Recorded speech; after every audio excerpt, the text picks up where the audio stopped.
Hello guys, how are y'all doing? This video I'm doing is going to be a candy video. Now this is going to be for those of you who are kind of on the fence about candy. You don't know if you want to do it, but you want to try it before you make a huge investment.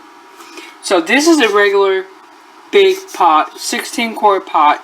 I have a towel here, because when you get ready to load your pot up, you're going to put your jar's going to stay in because you're going to have stuff in it. But you want this to be covered. Now this towel will keep your jars up off of the heating element. Because I'm just using a regular stock pot that I bought at Big Lots. And we have a towel in here. Because I do not have a regular rack, and I don't know how many people do have. Like I said, this is for people who are still on the fence and not sure if they want to start canning. So, this is also going to be a super easy canning project. We're going to recan mustard. Why would I recan mustard? Well, here's the deal. Mustard seeds are about $17. That is no joke. Now, I do have them, so if I have to make mustard, I have the ingredients to do it. I have the know-how to do it. This is $4 at GFS. Probably about $5-10 at your Costco, BJ's, or Sam's. Or if you're given one of these, take it, recan it. Start learning the canning procedure. So we're going to fill it up. And because this is a liquid,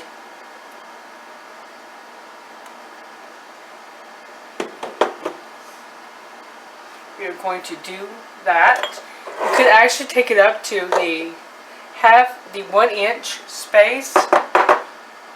I'm just going to get a little bit of air out of it, and we're going to set this up. So we're going to take some vinegar, clean your ring top here, set that over. There we go. That's it. We just put it in, and this is actually 4 inches above the top of the jar. Alright guys, I will bring you back when we're ready, when I have it all loaded and we're starting to boil it.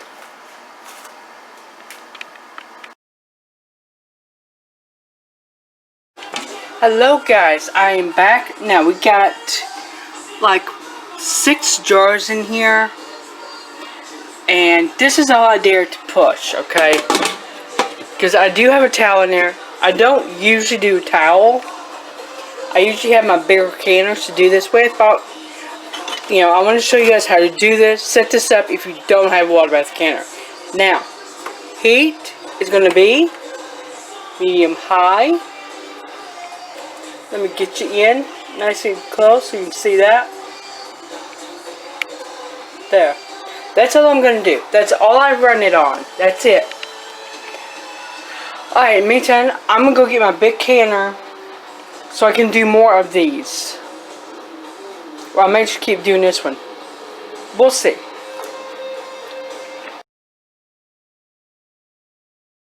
Alright guys, there you go. Now if you're new here, we have a cat.